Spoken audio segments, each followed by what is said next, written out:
Hey,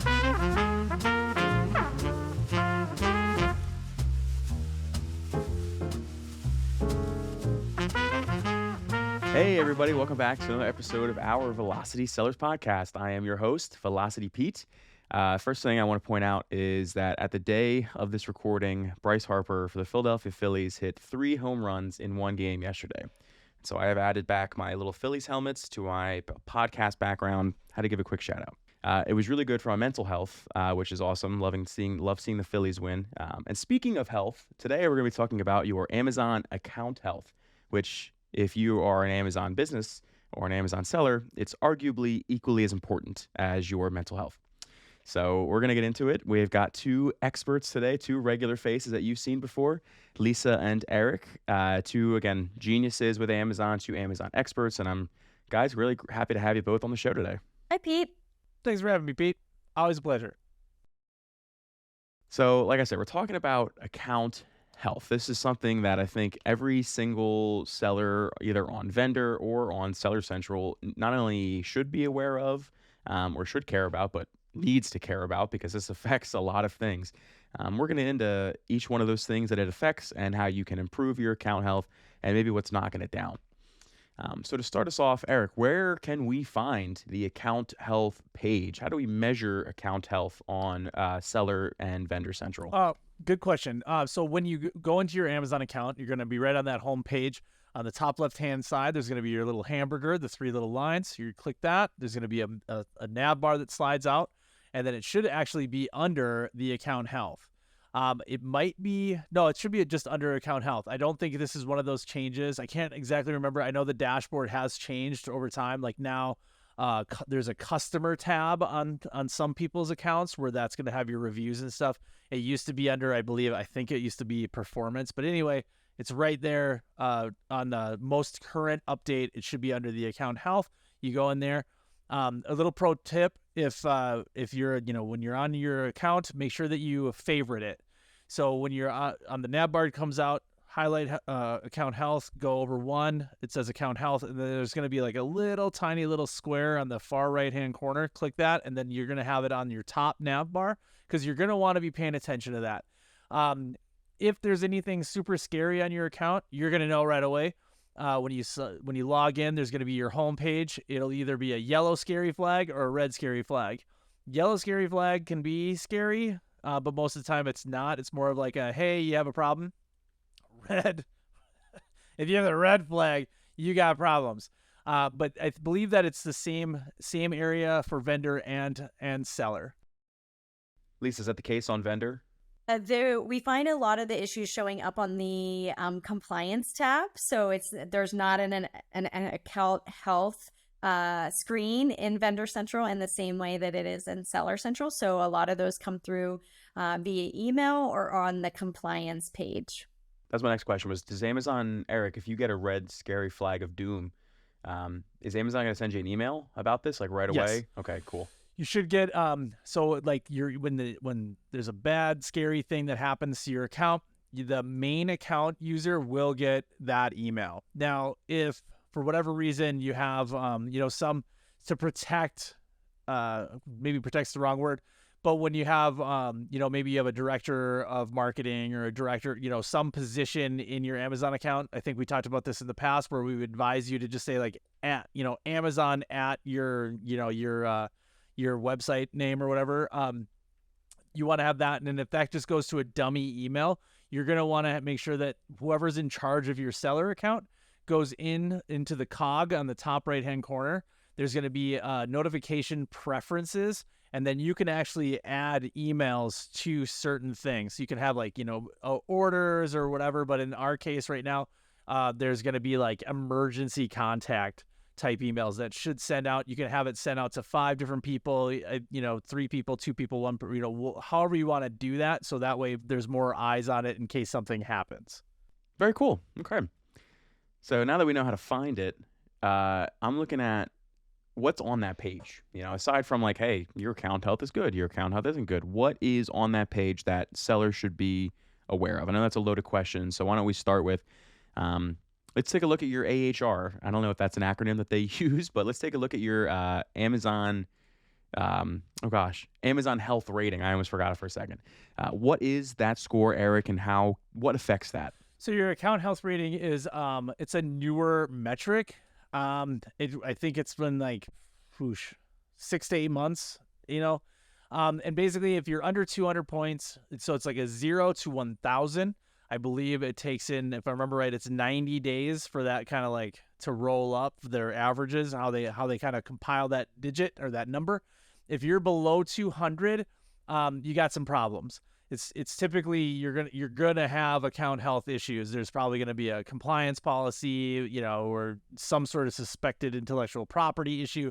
There's gonna be something impacting your account health rating. It could be shipping.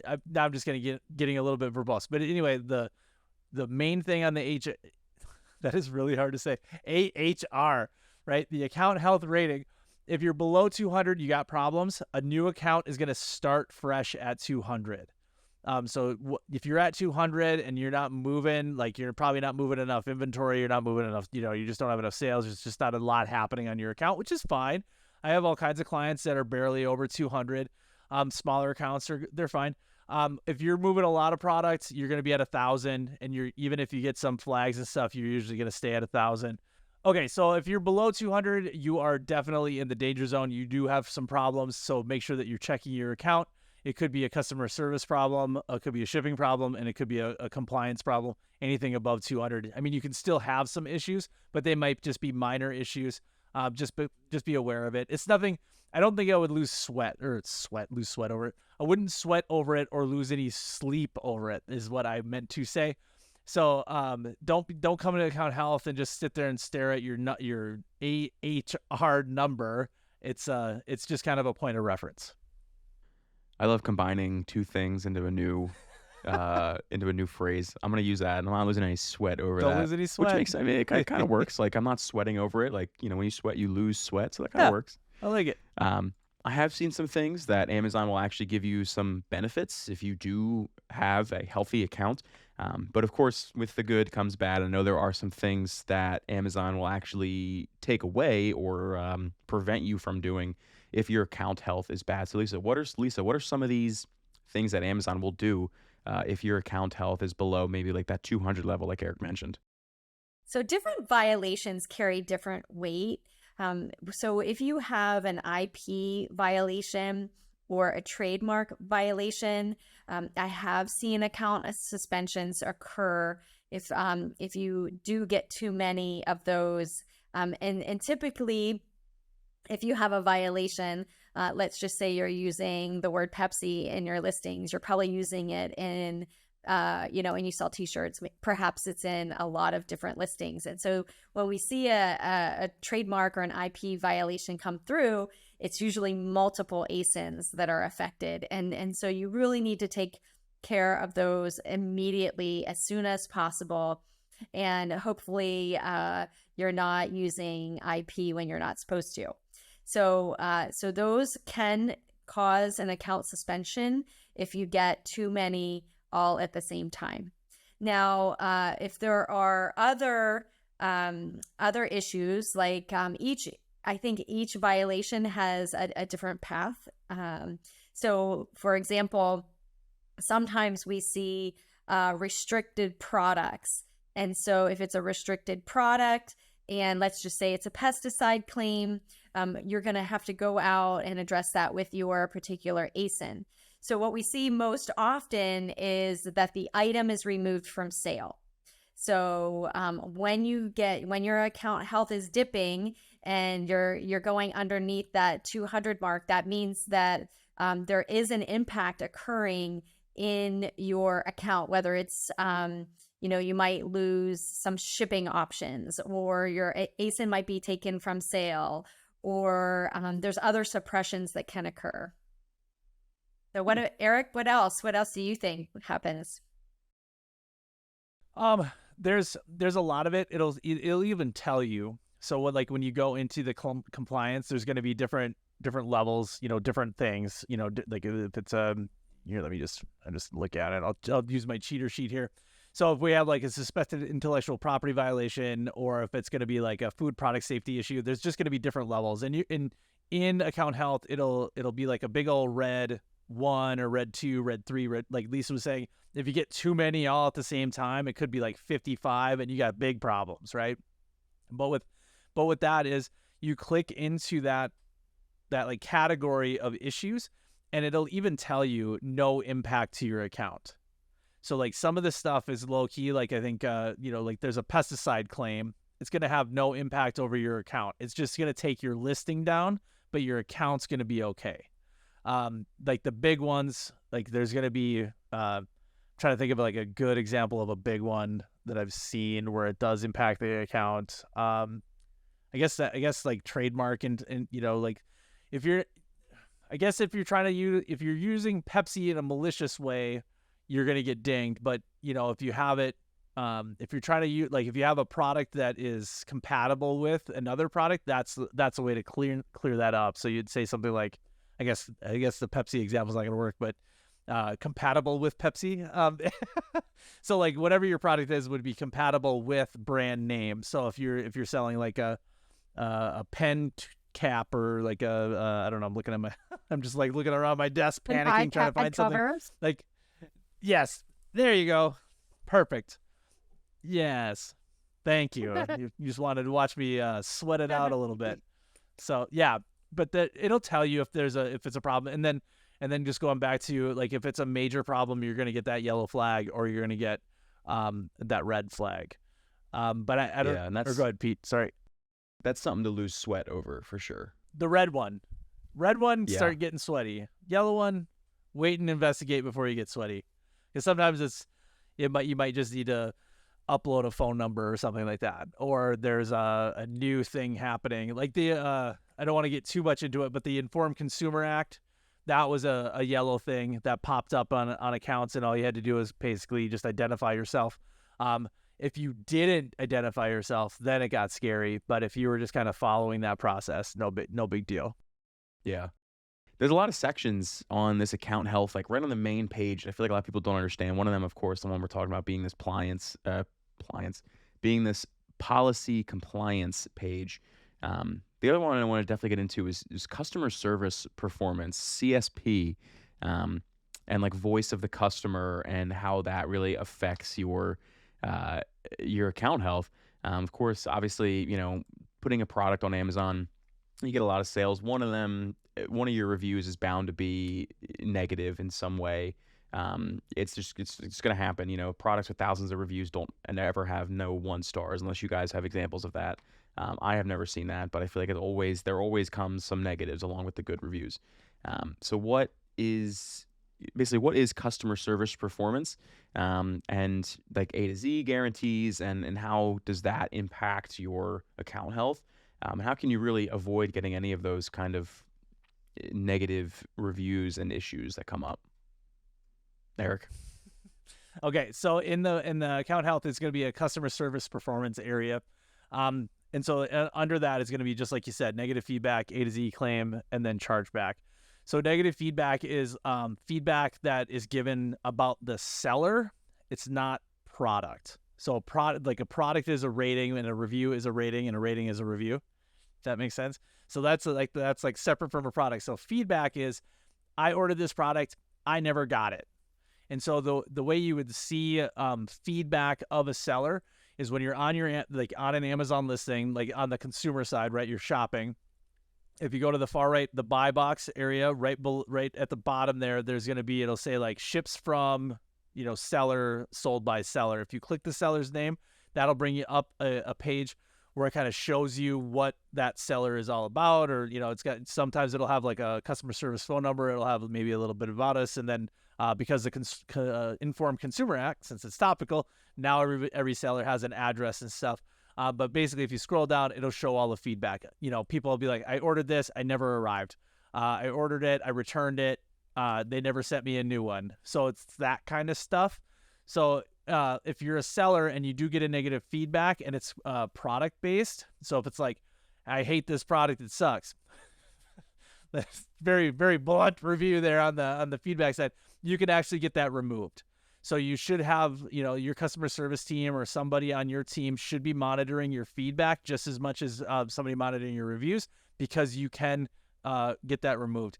Now, maybe a separate topic or whatever, but you do, as a seller, are being reviewed by that feedback. So you do have like an overall a seller rating.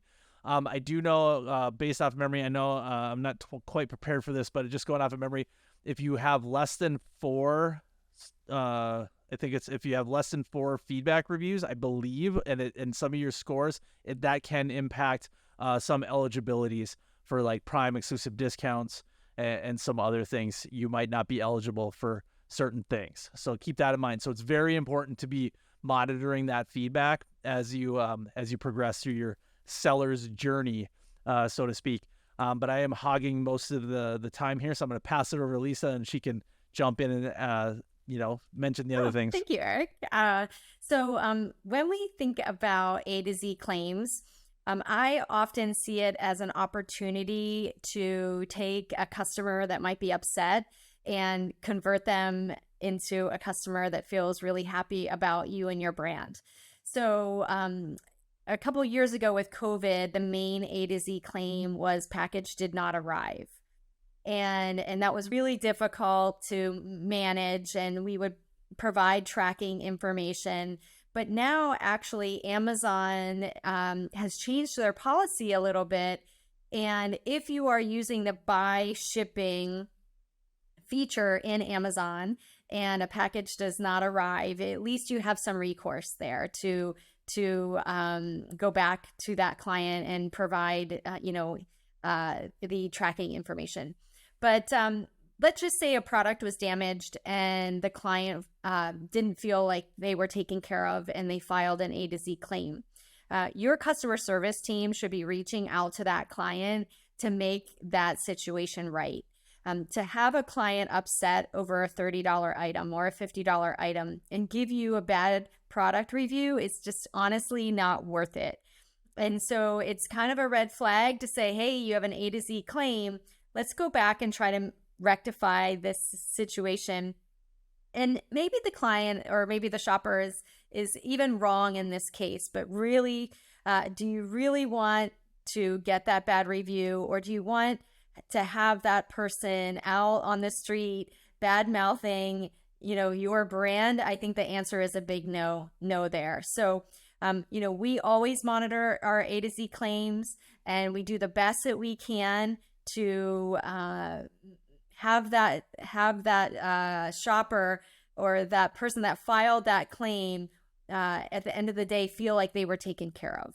So it's an opportunity, I think, to maybe correct a bad situation. Just to piggyback on that, like if you get one A to Z claim, it's like, okay, I mistreated this customer. If you're consistently getting A to Z claims, you might want to check out, you might want to look inward and figure out what's going on. Agree. Are you refusing to give them a return label? Are you just not being cooperative?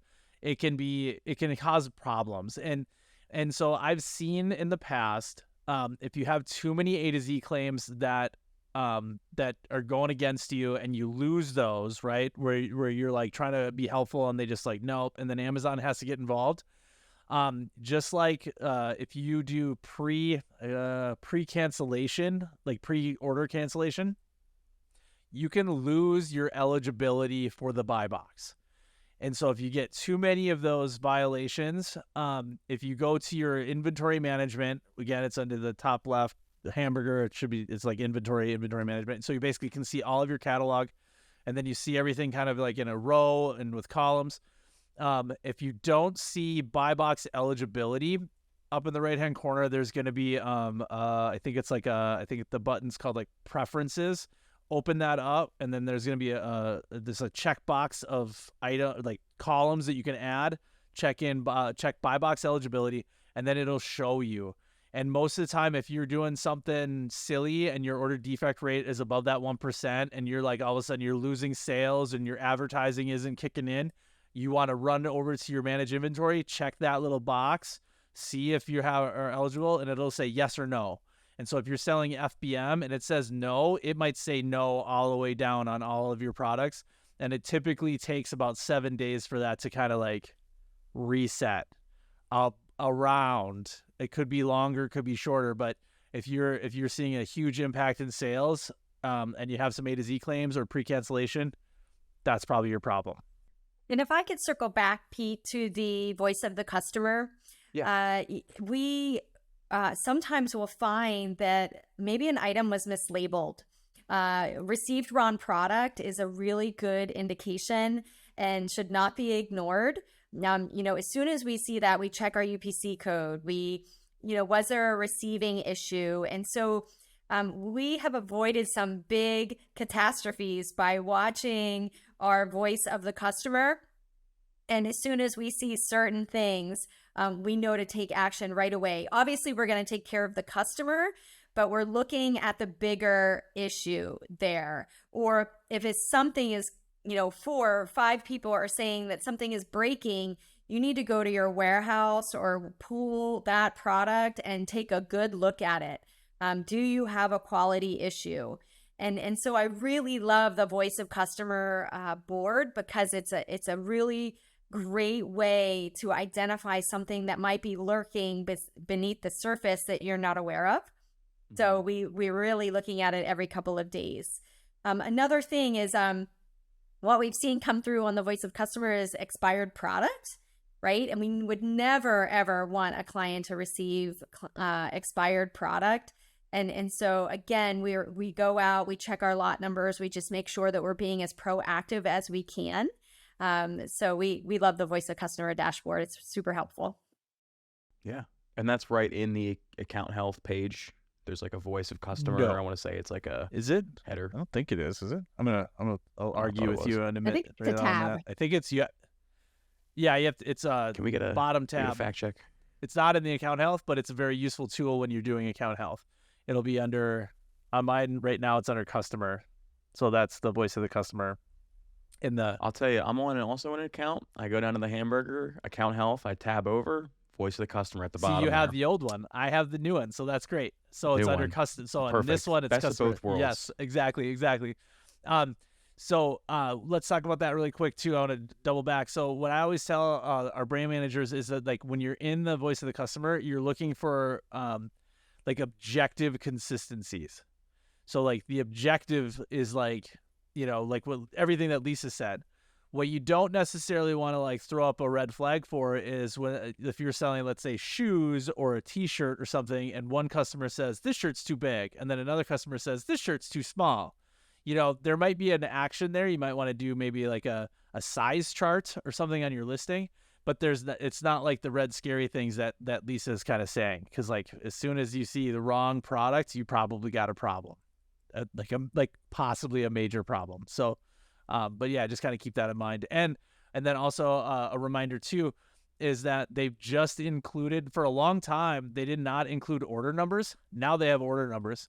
So if you do have one of those scary things that Lisa mentioned, where like I have I ordered the blue one but got the red one, and you kind of see that consistently, and that you can click on the order number and you can kind of see where that person lives. Like, is that order going to Texas? Is that order going to New Hampshire? Wherever that is, and you might be able to like kind of isolate what location and what FC made that mistake, which can help you build that case for a bin check. Very cool. So there's a lot you can do. I mean, I'm glad Amazon's given people the tools to measure this stuff, and make sure they're not messing up, because I know, like you said, this could be catastrophic. Catastrous? That's not a word. Catastrophe. I'm thinking of disaster. I think I combined catastrophe and disastrous. So I'm doing. Look at this. See, I love combining these. That could be catastrophist for your business, to have maybe the UPCs mixed up, maybe your 3PLs got something mixed up, and it all roots back to, again, your system or something crazy is going on. So absolutely important to check that out. Same thing with the lastly, the last little like big section I would say of account health would be shipping performance. And we kind of talked a little bit about each one in its own unique way. So like late shipment rate, we kind of talked about with customer service performance, a little bit like valid tracking rate, and then like the cancel rate. So we kind of talked a little bit about them, but just same thing, like shipping and your account health. How do those two tie in? How can you really avoid taking any points off of your account health with, how can you avoid taking any points off of your account health in related, man, I can't say this. Um, how can you avoid losing any points on your account health when you maybe mess up on shipping or avoiding the mess ups? Lisa. Yeah, so one thing that we see really often is if you're doing fill by merchant and you have an API connection, sometimes that API connection can disconnect. And it seems to always happen during busy times of the year, whether it be the holiday fourth quarter. And so just number one, just making sure before you go into peak selling periods that your API is functioning properly and that there are no issues there. One of the things that an interesting situation that occurred was that I had a client that was using an upload for their tracking IDs, and the tracking ID was one digit too large or too many digits, and that last digit was dropping off. It was getting uploaded into Amazon, and so their valid tracking rate was dropping significantly. And yes, it's hurting your account performance, but I always put myself in the customer's shoes. They're not able to track their package. They have no idea when it's coming. So we want to just always put ourselves in the customer's perspective, like what is the impact here? And so we always want to just be checking. If you do a lot of FBM, you're checking your dashboard, you're assorting, it both in ascending and descending to look for issues that can occur. Another example that happens is if I have 2 items on an order and I can only ship one. We have seen where that order will stay in the queue and it shows as a late order because even though you canceled the other item, it's not updating in the system properly. So a lot of reasons why you can have a late order in your queue, and it's a lot of times a technical issue and not that you're just not shipping late. Also remember cutoff times. So if an order is coming in the morning, you need to start processing that order, let's say before noon, you need to start processing that order the same day. The clock starts ticking as soon as that order comes in, and we want to make sure that we're processing that and getting that out the very, very next day. And if you're doing Seller Fill Prime, I think the shipping windows are even tighter. Mm-hmm. So we just need to make sure that we're very, very aware of our cutoff times. And then another thing, I know there's a lot to unpack here, but during peak selling seasons, we can have a lot of packages and we might have shipped it on time, but it was not scanned by the carrier until after midnight. And so that package looks like it actually shipped the day after. And so we want to be working with our carriers. There's something called a scan sheet where you can put all of your package tracking numbers on one sheet and you can give that to the carrier to make sure that they're scanning their packages on the same day that they were shipped and not after midnight and where it shows on the next day. So keep all of that in mind. Eric, have you had any issues with shipping like that? Oh yeah, absolutely. The shipping in basically everything that you've said, the scariest one is the API disconnect. That one's awful because there's just nothing you can do. Like Amazon's not gonna care if your API. So like if you're gonna be like, oh, I'll just make a case and we'll get it all sorted, Amazon would be like, well, just don't let it happen. Like that, they're not gonna take it away. But they do have a download report. So if you're using different carriers and you consistently are kind of seeing some items are late and some aren't, you can download that report. I believe that'll kind of give you the order number, and then you can go back and figure out if you're sending it FedEx or USPS, or you can figure out if there's a carrier that is not doing a good job or if it's a specific item or whatever. But the one thing that I do want to kind of mention is that just monitor that, make sure everything is working. But there is your default is going to be 2-day handling time. And so if you start having some issues in here, maybe your warehouse isn't set up correctly, or maybe your shipping template isn't set up correctly. Maybe, you can set it to different items. Maybe your warehouse needs to pick, pack, ship something a little bit bigger or smaller. Maybe you got to put a bunch of different pieces together into a box. Maybe it takes your warehouse a little bit of extra time. So just remember, like, when you set up your account, the handling time is going to be defaulted to 2 days. You can set it to 1 day if you want. I don't recommend that unless your warehouse is superstars. But do 2-day shipping, and then set up your template. And then I also want to recommend too that you go into the fulfillment. I just pulled it up because I couldn't remember exactly the name. It's called the Promise Gap, and it's your fulfillment insight dashboard. So when you're on Amazon, just type in fulfillment insight dashboard. It'll bring up what's called like your promise gap, and the promise gap will say, hey, you have your customer facing side of your listing is going to say it's like your promise delivery time. It might say like 9 days, but your warehouse and your shippers are actually getting it to your customers in like 4 days. So you really need to think about adjusting your shipping template or your handling time, because that's going to impact your conversion rate. Because if I'm a shopper and I come in, I'm like, 8 days, it's 2024. I need it right now. So I'm gonna go to your competitor and buy it there. So just make sure that you're kind of monitoring that, because that's gonna be huge. Because the other thing too is if you're set up for like 6 days, you're into next week. So like if it's Tuesday or Monday, it's Saturday, Sunday, and maybe you don't ship on Saturday and Sunday, you're not going to get to that customer. So it's actually going to be pushed out even further. So you kind of want to make sure that your promise delivery gap or your promise shipment gap or whatever is within that, like those couple of days. And if you can't do it, maybe you should consider doing FBA just to get those conversions a little faster, because shipping time does matter. I know that's a little bit off topic, but it is something to kind of look at when you're dealing with shipping. Yeah, it affects your account health, so it's on topic as far as I'm concerned. But yeah, and all of this is this is a lot of info. This is a lot of things to think about. Luckily, they did, I don't know if this is how new this is, but luckily they did add a need help section to the account health page. It's right there. You can't miss it. And I believe that the people, the Amazon workers that you contact for this one are specialists for account health. It's not so much the people that you contact whenever you call them on the help desk. These are actually people that are going to be focused on account health. So I think that would be a better route if you're seeing some yellow flags, maybe even some red, and you don't know how to fix them. Yeah, and one thing about that, Pete, is if you are calling into account health, kindness matters. We don't want to be mean or disrespectful to anyone on the other side of the phone. And they are actually really good at giving you clues.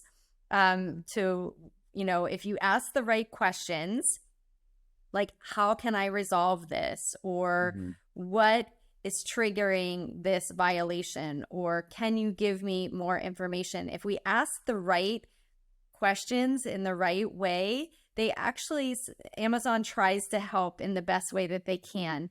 They are limited on the information that they can give and provide. But again, just never go in hot. Always be kind. It's not their fault, the person on the other side of the phone. And if you're respectful, a lot of times they'll try to help you work through it. Yeah, I think we talked about this at our on one of our last episodes, but it rings true. I mean, one, like you said, it's not their fault. You don't get mad at them. Being mad will not solve your problem, so you might as well be kind.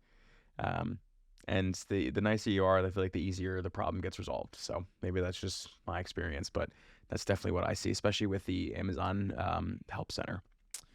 So yeah, and then also, sorry to cut you off there, Pete, but also just make sure that you're not like calling 40 times, like, right? Just try to like get as much information, collect.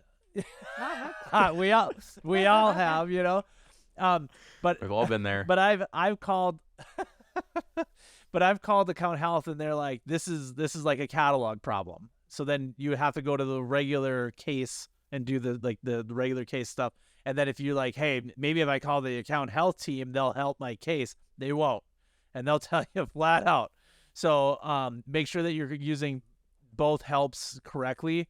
And then, Lisa, I think you're kind of more speaking to like with suspensions, right? When they're kind of speaking in code to help, or do you know, do they speak in code in other situations as well?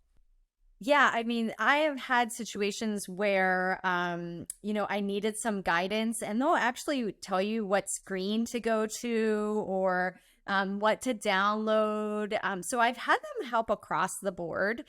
And then I would also recommend always going back to your email and your performance notice, because there's additional information and there's links to help pages. And sometimes there's a clue there too on what you should be doing. And we're often in a hurry and we're skimming. We're in this day and age, we tend to skim and not read thoroughly.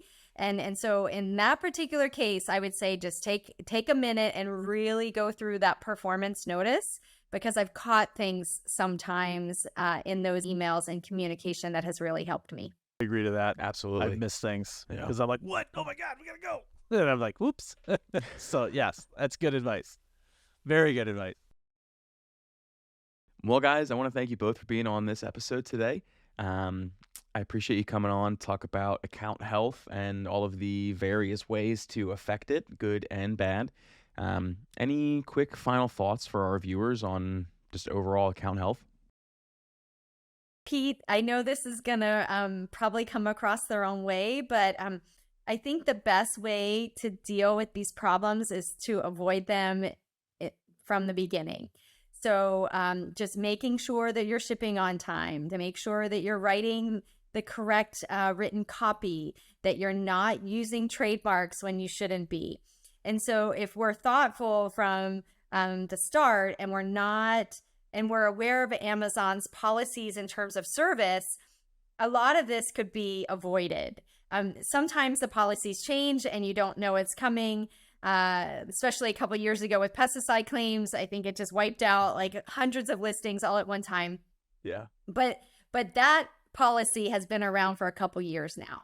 So and so understanding Amazon's policies, and it just, I think that's really, really helpful to prevent them, because once they're on the board, it's going to be a lot more time to resolve those issues than doing things correct from the start.